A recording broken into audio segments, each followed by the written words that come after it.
Welcome back, guys.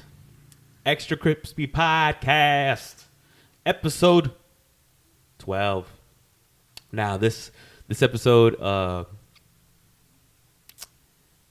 it's my dedication episode to the late great DMX.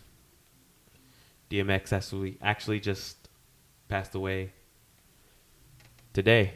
Today is April 9th, 2021. Earl Simmons, also known as Dark Man X. One of the greatest rappers of all time, definitely.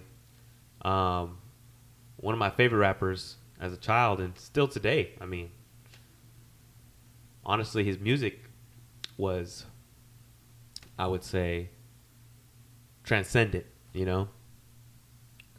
Music that lasted generations.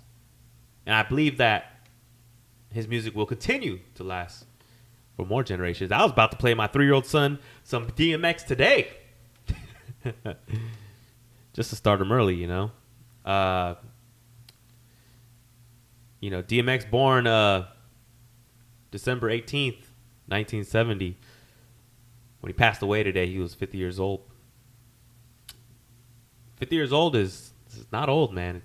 It's fairly young. You still got a lot left in you.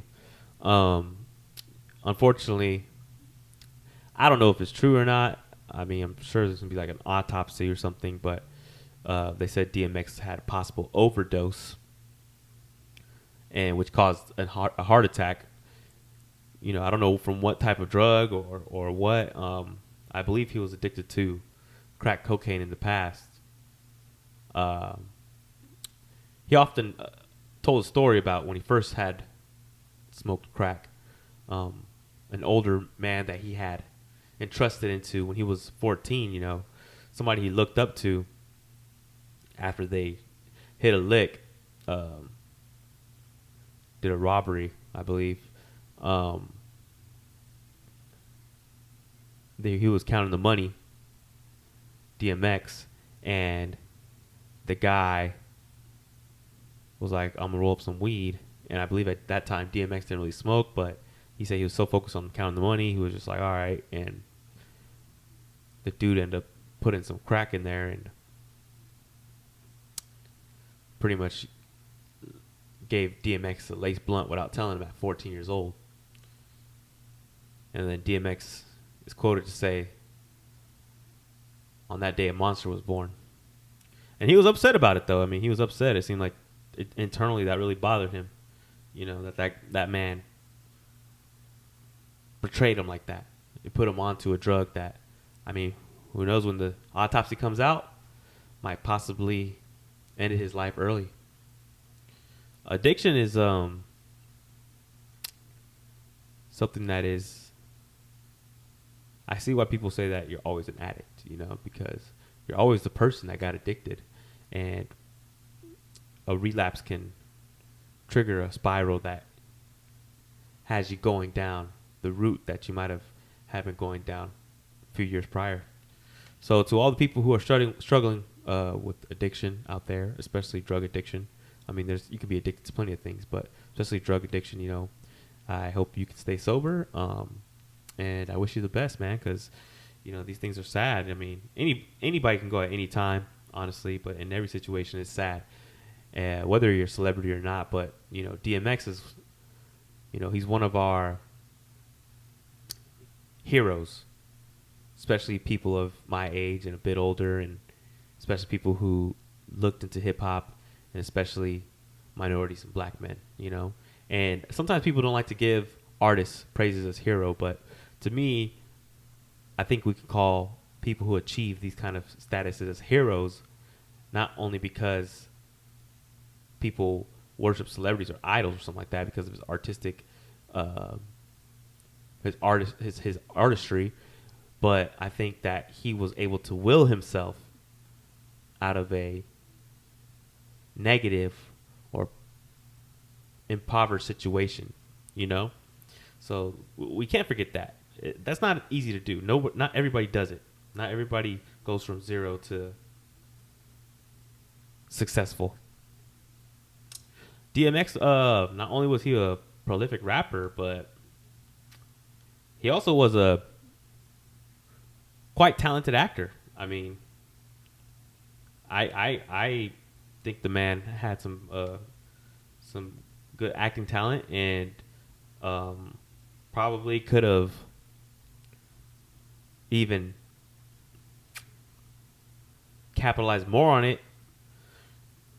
I know his story has now been written, but he did accomplish a lot in acting too.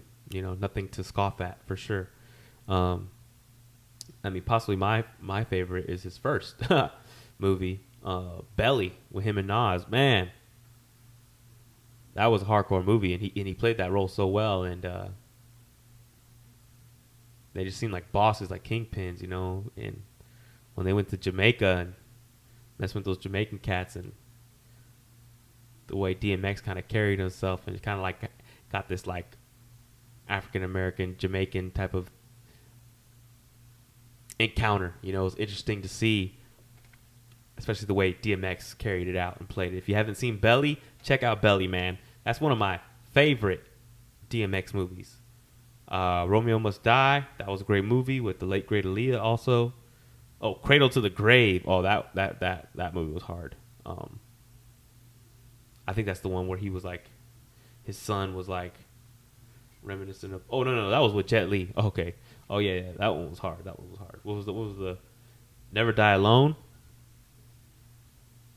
I think Never Die Alone was the one where his son was like trying to get redemption for him or something like that. I gotta rewatch these movies, man. You know, gotta rewatch these movies, and I'm gonna talk about his movies more. But I was definitely listening to his music today. I mean, I often listen to DMX, but I had a refresher, you know? I had a refresher. And so I'm here today, guys, to give you my top 5 DMX songs of all time. My top 5 DMX songs. Number 5, I got Party Up. Y'all gonna make me lose my mind. Up in here, up in here. Number 4, I got Who We Be. What they don't know is the bullshit, the drama, the guns, the armor. Number 3, where the hood at? Had a nigga in the back with a wood at. All them niggas acting up.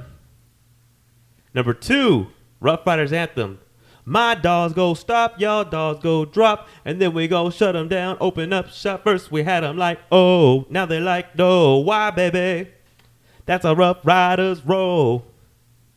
Number 1, X gon' give it to ya.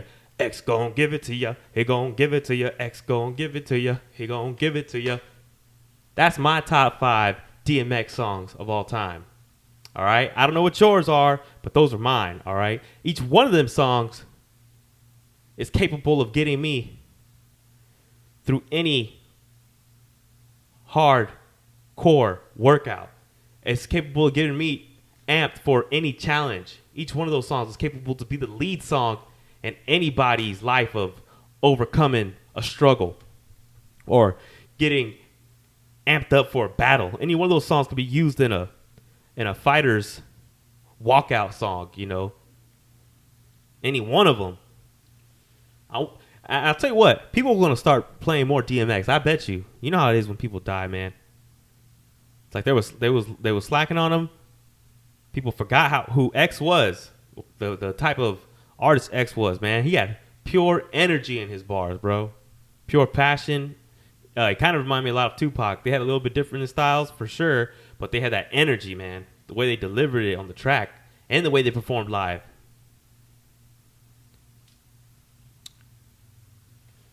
Yeah, man, that's what makes it sad to see these guys go, man. You know, Pac was a long time ago, but yeah, X, you know, sad to see him go.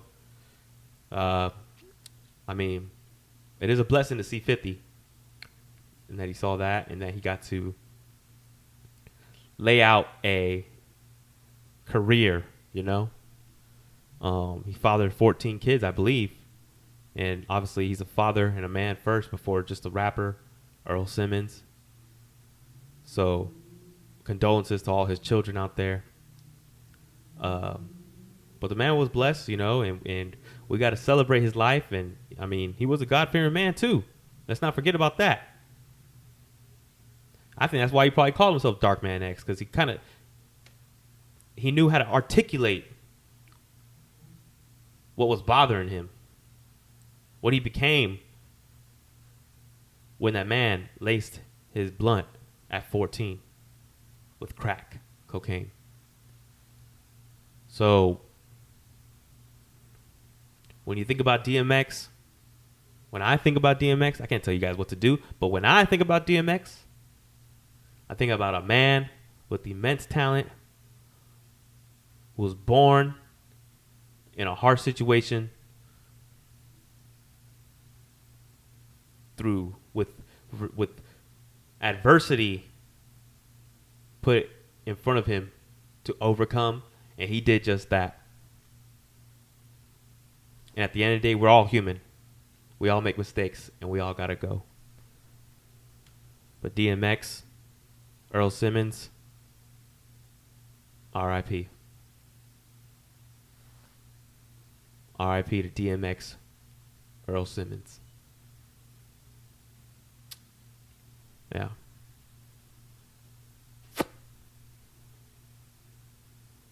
All we can do now is relive through some of his artwork, man. Watch interviews, podcasts, get to know the man. I'm sure his memorial will be soon. And kids, that's why you got to stay away from drugs. Because DMX at one point had the world in the palm of his hand. And for real fans, we know the capability of DMX. We know that he accomplished a lot that honestly should be a mere portion of how much he accomplished. But that's what drug addiction can do to people sometimes, It happens, man. Everybody's human. You get caught up and you make mistakes. But DMX was one of my favorite characters on Def Jam.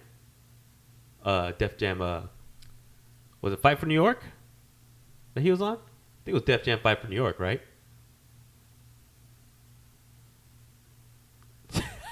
That game was sick. There'll never be a game like that again because rappers got too much pride now, Back then it was like everybody was hardcore. It was fucking your favorite rappers. You fucking pick them and you get into street fights. Those Def Jam freaking... I forgot what the names are, but I remember Def Jam Fight from New York. Fuck, what's the names called? I'm about to look it up, nigga, because I got my computer right here, baby. I wonder where I look that up, though, for DMX under here. Man, that's crazy. Those freaking video games, man. I remember DMX was one of my favorite, if not my favorite character back then, Oh, Def Jam Vendetta. That was the first one. Yeah, Def Jam Fight for New York. I think he might have been on. Was he on Vendetta or Fight for New York? Let's look up who was on. These were the rappers you could pick back in the day to scrap one another. Okay, you had Capone. You had Flavor Flav, Freeway, Ghostface Killer, Joe Budden, Ludacris, Memphis Bleak, Method Man, Nori, Redman, Scarface, Sticky Fingers, Dub C, D-Mob's crew. They had like these fools, whatever. Crow's crew. Was that Snoop Dogg's character? I forgot. Baby Chris, David Banner. I think Snoop Dogg was the main boss. What? Right at the end, something like that. Bubba Sparks, Crazy Legs, Elephant Man, Bone Crusher. I said right. David Banner. Fat Joe. Fat Joe was on there. Havoc, Ice-T. What? Look at all these rappers on here. Mac 10, Omar Epps. I mean, I think he was like one of the. I don't know what the hell. Omar Epps is in it, but hey. Prodigy, Sean Paul, Slick Rick, Snoop Dogg as Crow. Well, who the fuck's D-Mob? Oh. Trejo, Warren G, Exhibit. Yeah, so what's this one? This is Def Jam Fight for New York. I think DMX is on the first one. DMX. Def Jam Vendetta. That's what we need to look up. Def Jam Vendetta. These games were the shit. I don't know if you guys remember playing them, but I do. And if you didn't play them, shoot, go get yourself a fucking, what console is this? Go get yourself a PlayStation 2 and play it out. Yeah, Def Jam Vendetta. Here's a character on Def Jam Vendetta. Capone. DMX. Funkmaster Flex. Ghostface Killer. Joe Budden. Keith Murray. Ludacris. Method Man. Nori. Redman. Scarface. Dub C. Oh, shit. Yeah, DMX was my favorite character on this shit. I can already tell. He's like the hardest one here. And, I mean, these are a bunch of hard rappers, too. Ludacris is hard. Method Man. Nori. Redman. Scarface. Dub C. Ghostface Killer. But DMX was my favorite on Def Jam Vendetta. Play Def Jam Vendetta right now. Tell me you ain't picking DMX the most. I think he might have had the sickest character, too. I mean, I'm going to go check out the videos on YouTube. Shit, I'm going to check it out for the next podcast, Knuckle. R.I.P. DMX, Earl Simmons, guys. This is X Krispy Podcast, Episode 2. This is an emergency podcast. I had to jump on and pay some respects to the late, great DMX. All right, my Krispy Critters. I'll see you next time. Peace.